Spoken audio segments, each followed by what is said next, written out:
Amin. Wassalatu wassalamu ala nabiyyina Muhammadin wa ala alihi wa sahbihi ajma'in. Asyhadu an la ilaha illallah wahdahu la syarika lah wa asyhadu anna Muhammadan abduhu wa rasuluhu amma ba'd. Taib. Qala Syekh Salim bin Abdullah bin Sumair Al-Hadrami rahimahullah fi Safinatin Najah. Terakhir sudah masuk dalam pembahasan penyelenggaraan jenazah ya. Disebutkan oleh beliau rahimahullahu ta'ala, faslun, kewajiban yang pertama adalah memandikan jenazah. Qala aqallul ghusli ta'mimu badanihi bil ma'. Mandi jenazah paling minimal adalah dengan menyiramkan air ke seluruh tubuh. Ya, satu kali.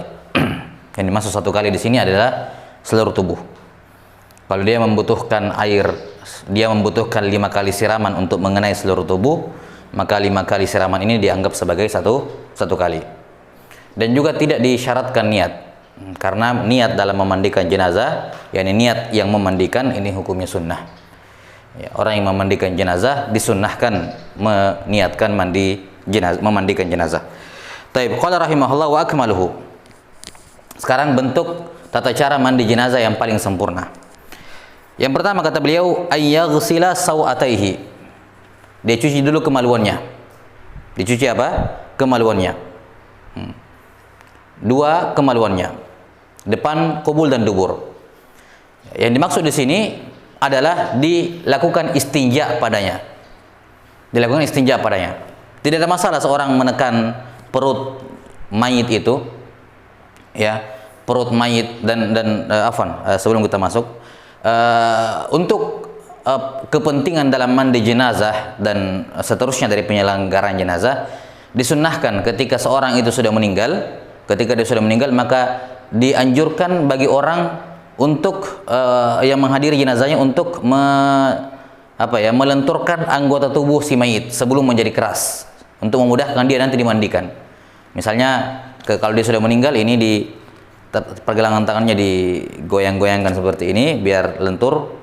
Kemudian tangannya dilipat ke segini, ya kan, dilipat ke mana, dilipatkan sikunya seperti ini, demikian kakinya dilipat seperti ini, supaya nanti kalau dimandikan tidak susah untuk menggerakkannya. Jelas ya?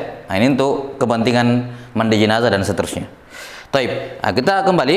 Jadi langkah yang pertama ya, bagi orang yang mau memandikan jenazah adalah si mayit dilakukan istinja padanya, yakni kalau misalnya kemungkinan ada kotoran-kotoran yang belum keluar dari dubur, maka tidak masalah dia menekan perut si mayit dengan tekanan yang tidak kuat tentunya, nggak usah terlalu kencang, ditekan kayak apa, cukup didorong sedikit. Kalau memang ada kotoran yang keluar, maka disiram dan kemudian dilakukan istinja padanya untuk kubul dan duburnya. Ini langkah yang pertama, jelas ya? Kalau memang masih ada yang tertinggal, maka didorong dari perutnya keluar. Kalau tidak ada, maka langsung dilakukan istinja.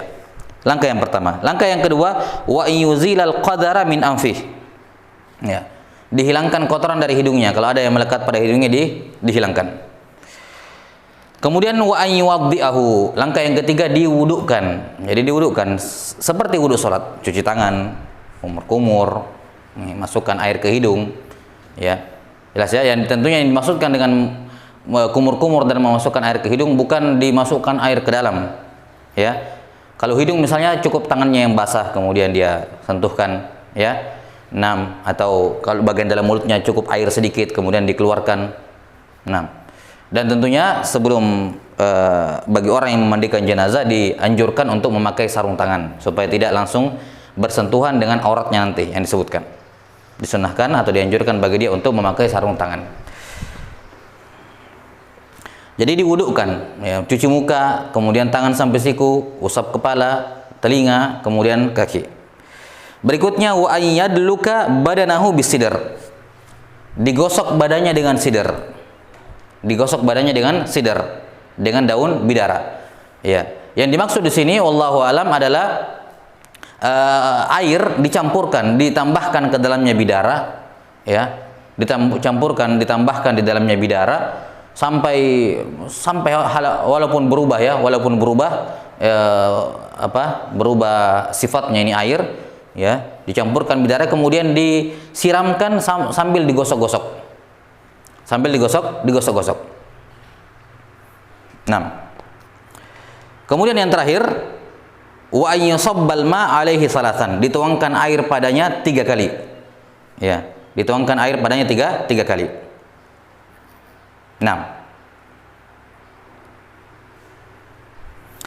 Tata cara yang disebutkan di sini oleh penulis rahimahullahu taala, ini langkah yang terakhir ya, menyiramkan air ke seluruh tubuh.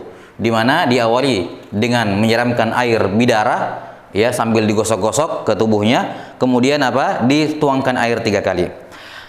Yang disebutkan di sini oleh penulis rahimahullahu taala adalah mencuci mayit atau memandikan mayit dengan 5 kali siraman.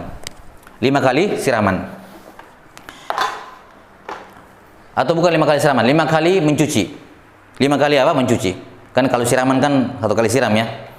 Kembali saya tekankan terlebih dahulu bahwasanya nanti dianggap 1 kali cucian kalau apa?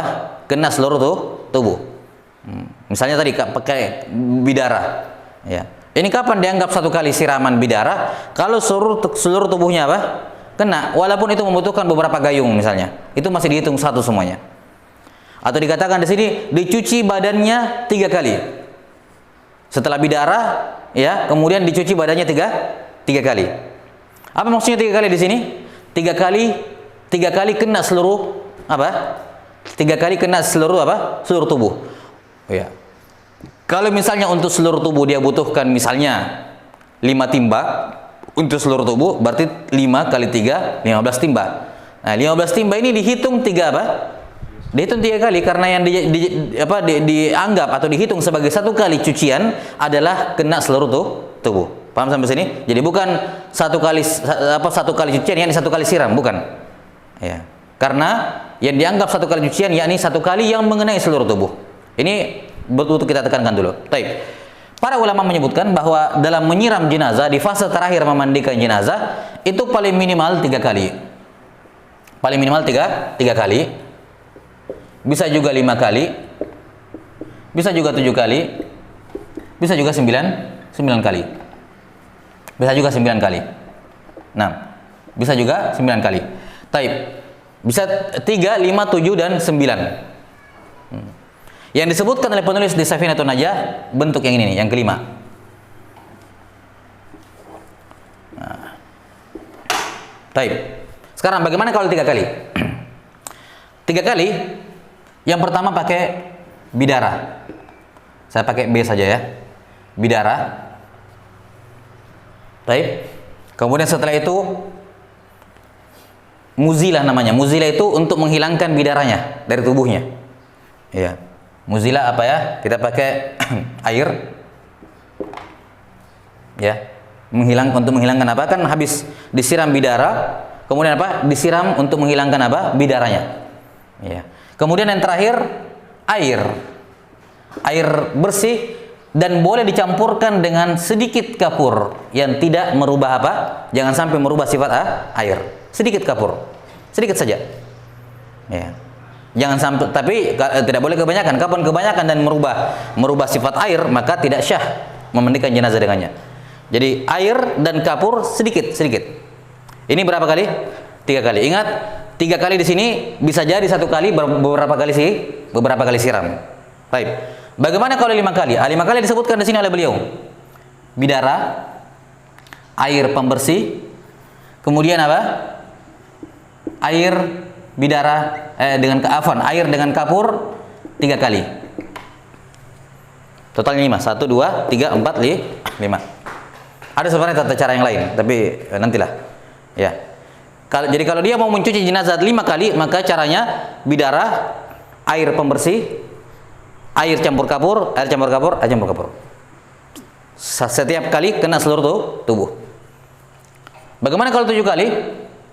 7 kali di sini bisa bidara, air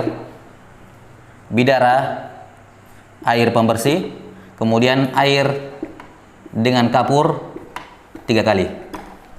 1, 2, 3, 4, 5, 6, 7. Baik. Kalau 9 kali, ya, ini saya sebutkan ada beberapa cara yang lain ya. Kalau 9 kali misalnya, bidara, air, kemudian apa? Air kapur bisa. Nah, kemudian bidara, air kapur, air yang dicampur sedikit kapur, kemudian bidara, air sedikit kapur. Bisa begitu 9 kali. Baik? 9 kali. Sudah ya? Ini sebenarnya ada tata cara yang lain, tapi ini tidak apa-apa. Ini kita sebutkan saja. Nah, yang disebutkan oleh Abu Syuja di matan, oleh siapa Syekh di dalam Safina, yang ini yang disebutkan, yang 5 kali.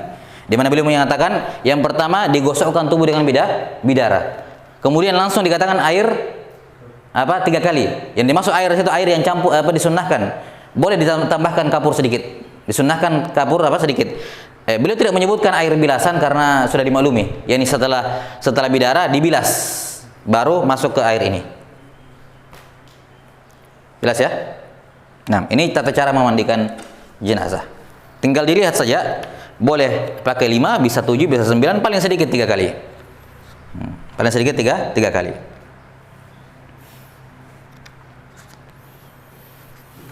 Sudah. Ini selesai pembahasan berkenaan dengan memandikan jenazah.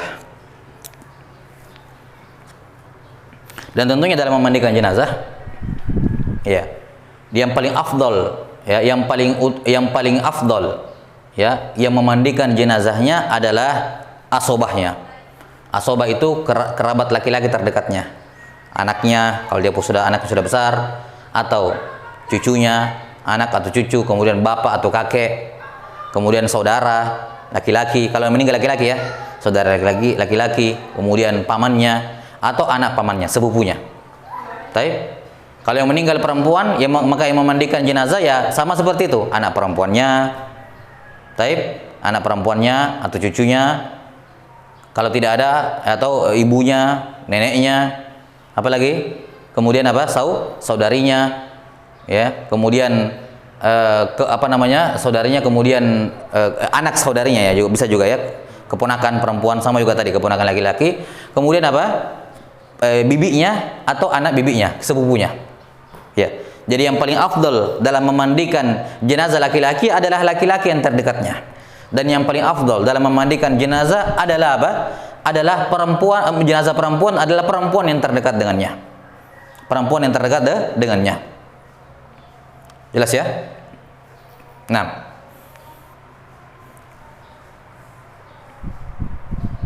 sudah. Ini memandikan jenazah.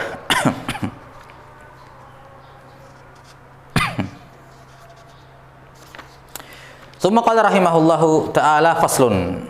Sekarang setelah dimandikan jenazahnya, yang kedua adalah dikafani. Qala rahimahullah aqallul kafani saubun ya ummuh.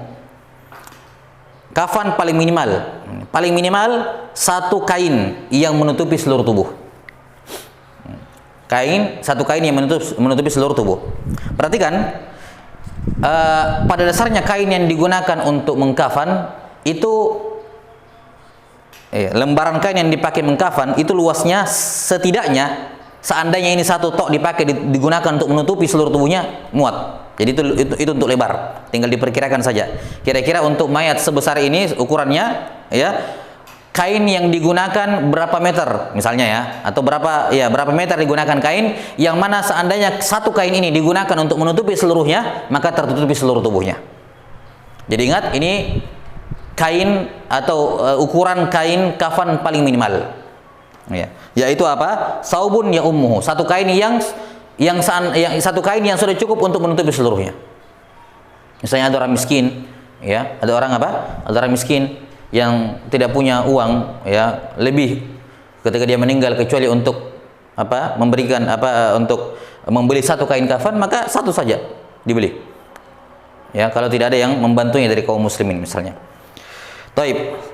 Dan kalau misalnya tidak cukup kainnya, seperti yang terjadi pada sahabat, ya, kainnya cuma sedikit, kalau ditutup bagian kepalanya kelihatan bagian pahanya misalnya, kalau di bagian bawah kelihatan atasnya, maka Nabi SAW meminta untuk menutupi bagian atasnya saja, sementara bagian bawahnya bukan kemaluannya, afwan. Bagian kakinya kelihatan. Kalau ditarik ke atas, ditutupi kepala, bagian kaki kelihatan.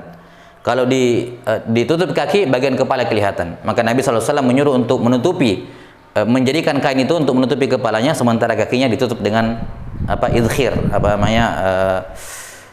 rumput-rumput atau yang semacamnya, mungkin ilalang di sana di Arab. Ya. Taib. Sudah ya. Jadi ukuran kafan paling minimal adalah saubun ya'ummuh, satu kain yang menutupi seluruh tubuh.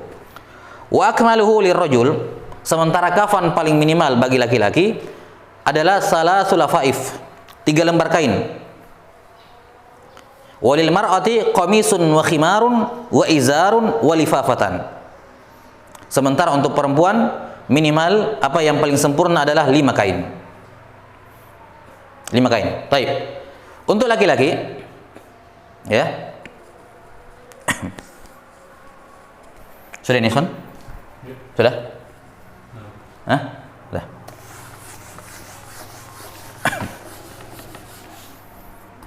Jadi untuk laki-laki 3 kain. Ya, laki-laki 3 kain. Ingat, satu kain luasnya bisa digunakan untuk menutup seluruh tubuh. Nah, maka disusun 3 kain. Ya, disusun memang 3 kain, ya kan? Kemudian dinaikkan jenazah di situ, jenazah laki-laki, kemudian ditutup sedemikian rupa. Bagaimana caranya melipatnya itu teknis, masalah teknis saja. Intinya kain ini menutupi seluruh tubuhnya. Jelas ya? Setelah itu, ya terserah di sini dia mau ikat dulu, baru ditutup lagi kain yang kedua, terserah. Itu teknis semua. Intinya kan bagaimana agar kafannya tidak terbuka. Semakin bagus, terjaga semakin bagus. Kemudian setelah itu naikkan lagi kain yang kedua, ya, naikkan lagi kain yang kedua, kemudian yang terakhir naikkan lagi kain yang ketiga. Jelas ya? Ini yang paling sempurna. Perhatikan kalimat beliau, akmal, yang paling sempurna. Artinya jangan ditambah yang keempat. Ya, karena di antara perkara yang makruh adalah al-israf fil kafan, berlebih-lebihan dalam kafan. Nabi SAW dikafankan dengan kain biasa, ya. Dengan kain Kain biasa, sahuliyah, kain dari Yaman itu, dimana kainnya itu pada dasarnya putih, cuman ada motif garis-garis begitu. Jelas ya? Taib. Yang paling afdal tentunya dalam kain kafan adalah yang berwarna putih. Ini saya kira sudah ma'ruf, yang berwarna putih. Dan tidak boleh dimakruhkan israf dalam kafan, berlebih-lebihan dalam kafan. Makanya beliau mengatakan untuk laki-laki yang paling sempurna, ini paling sempurna sudah, nggak ada di atasnya, paling sempurna 3 saja, jangan berlebihan. Kemudian untuk perempuan 5 kain, 5 kain. Bagaimana 5 kain itu? Anggaplah begini ya, 5 kain. Anggaplah ini jenazah perempuan. Belum di sini. Anggaplah ini jenazah perempuan ya. Anggaplah ini kepala, sini kaki, ini pusar, ya pusar, ini lutut. Sudah ada spidol?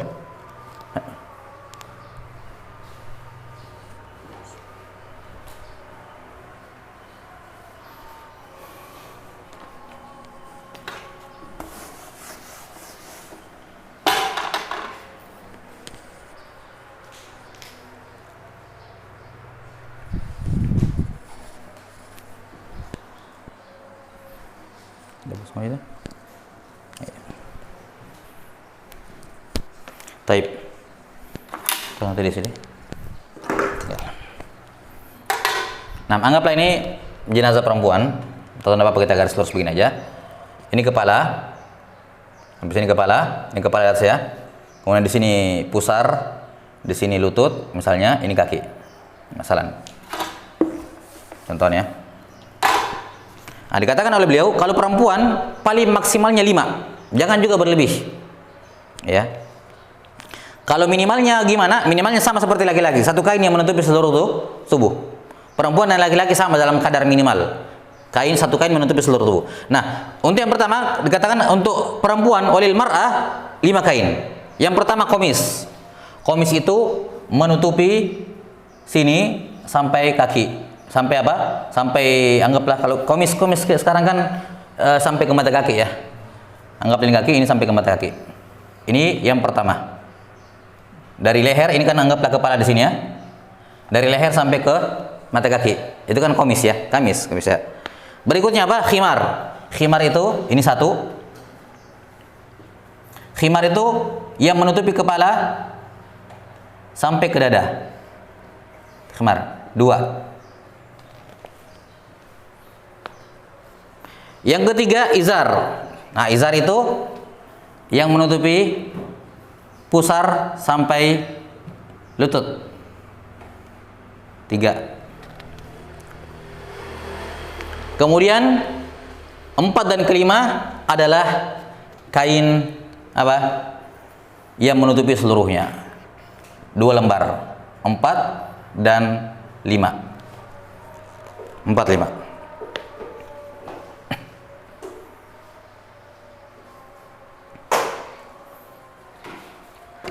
Sudah ya?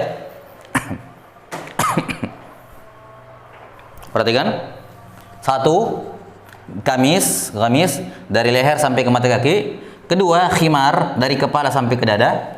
Ketiga, izar, sarung dari lutut sampai dari pusar sampai lutut. Ya. Kemudian 2 kain yang terakhir, perhatikan, lifafatan, 2 kain kafan yang menutupi seluruh tubuh, yang paling luar, yang terluarnya. Taib, ini 4 dan 5, ini kain yang menutupi seluruhnya. Jelas? Ini tata cara mengkafani perempuan yang paling sempurna. 5 kain. Taib. Selanjutnya qala rahimahullahu taala, selesai ya mengkafani. Ya, selesai dalam mengkafani. Ya, bagaimana teknisnya, kainnya dikasih misalnya parfum atau semacamnya, itu semua tambahan saja teknis. Ya. 6. Cara mengikatnya bagaimana dan seterusnya, itu semua perkara teknis. Intinya di sini yang penting. Taib. Qala rahimahullah fasl. Berikutnya setelah dikafani, disolati. Dan sudah kita sebutkan bahwa syarat syahnya sholat jenazah sebagai selain dari syarat-syarat syah sholat yang lain ya. Nah, syarat syah sholat yang lain kan juga berlaku dalam sholat jenazah. Ya, sebagian syarat yang lain berlaku pada sholat jenazah. Nah, tambahannya adalah syarat yang khusus untuk sholat jenazah adalah harus sudah dimandikan. Harus sudah dimandikan. 6. Jelas? Dan syarat yang kedua, jenazahnya harus di depan. Jenazahnya harus di depan. Dia ini di depannya imam. Di depannya imam. Kapan misalnya sholat jenazah baru jenazahnya di samping atau di belakang, ini tidak syah. Ya, jadi sebelum sholat jenazahnya ditaruh di depan. Ini 2 syarat tambahan berkenaan dengan syarat syahnya sholat jenazah. Jadi yang pertama, setelah dimandikan. Kapan belum dimandikan maka tidak syah sholat jenazahnya. Walaupun disolatin, tidak syah, harus diulang. Dan yang kedua adalah jenazah ditempatkan di depan si imam. Taib. Sudah. Kata beliau rahimahullahu taala, arkanu sholatil janazati sab'ah. Rukun salat jenazah ada tuh 7. Al-awwal an-niyah. Taib, niat. Niat pembahasan yang sama seperti niat salat. Ini salat apa ini? Salat jenazah, salat sunnah mutlak, sunnah muqayyad atau sunnah muqayyad atau wajib? Hah? Salat jenazah? Hah? Ya, wajib. Kalau dia wajib, kalau dia salat wajib, berapa kewajiban yang wajib diniatkan atau apa-apa saja yang wajib diniatkan kalau salat wajib? Yang pertama?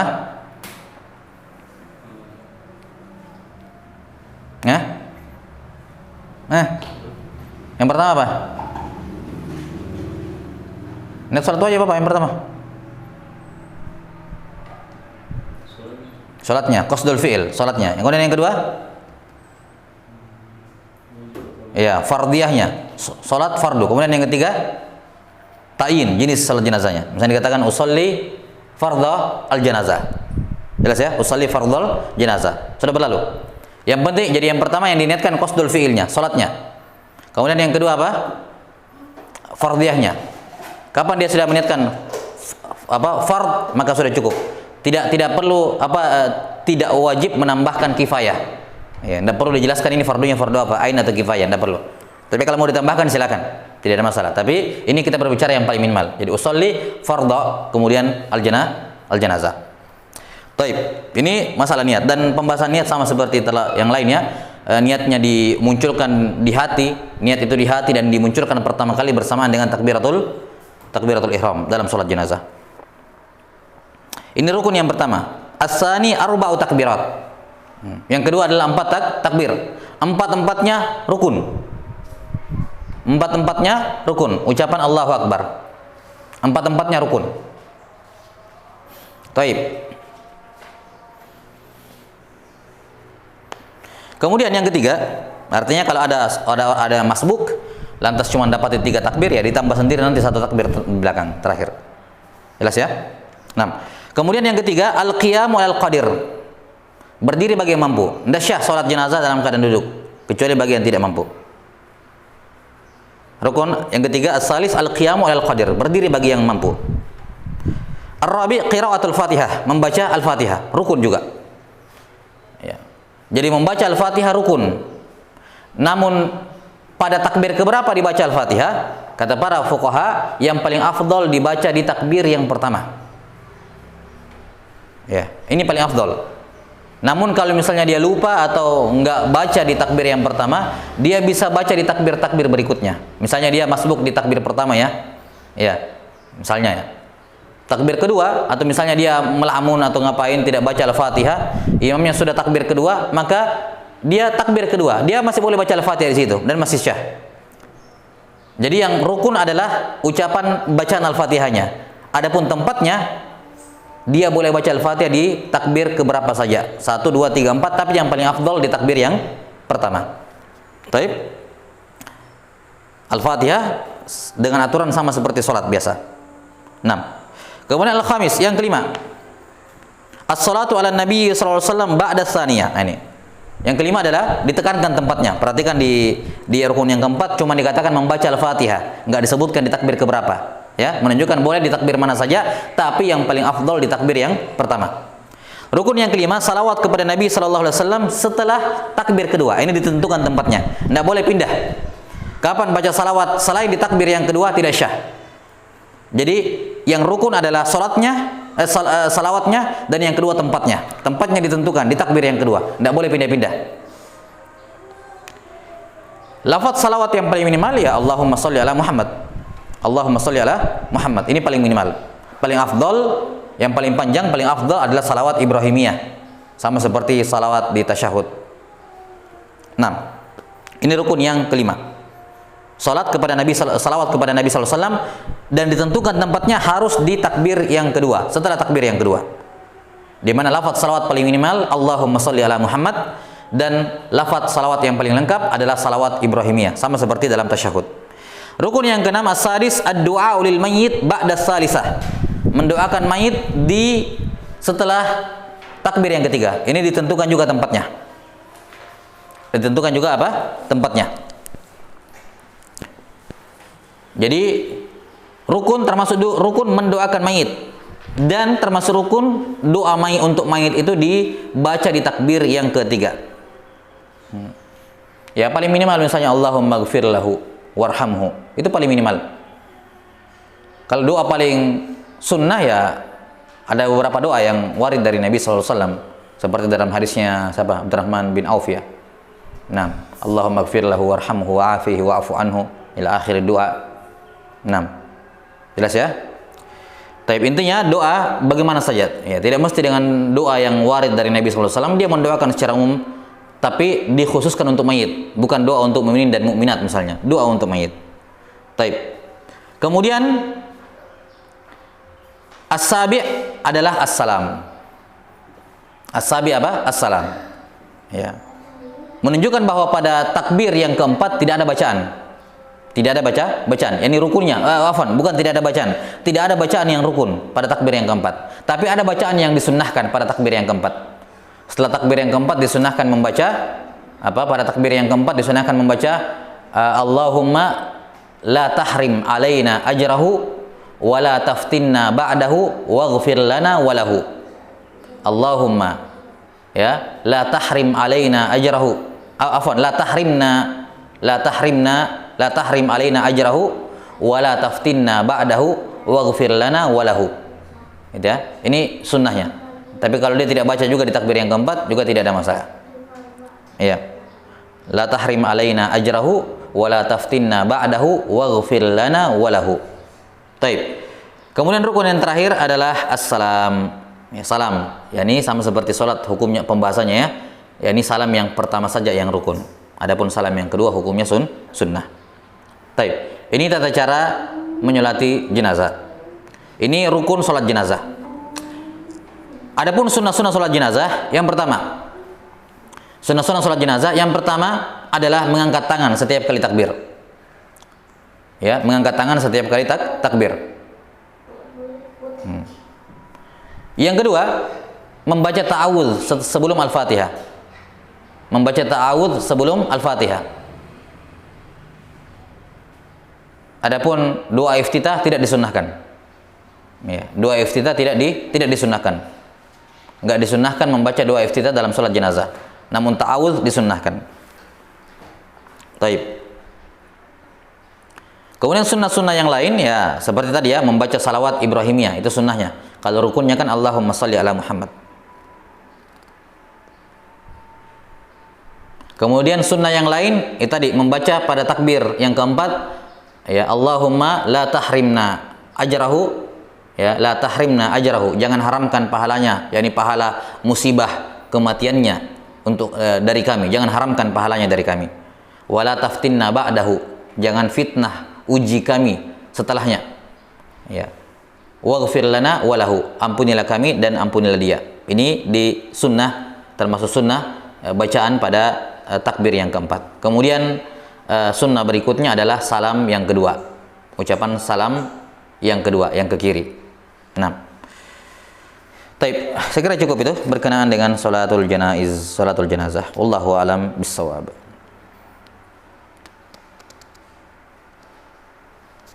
Taib, naktafi. Subhanakallahumma bihamdik asyhadu an la ilaha illa anta astaghfiruka wa atubu ilaik. Walhamdulillahirabbil alamin. Sallallahu ala nabiyyina Muhammadin wa ala alihi wasallam. Assalamualaikum warahmatullahi wabarakatuh.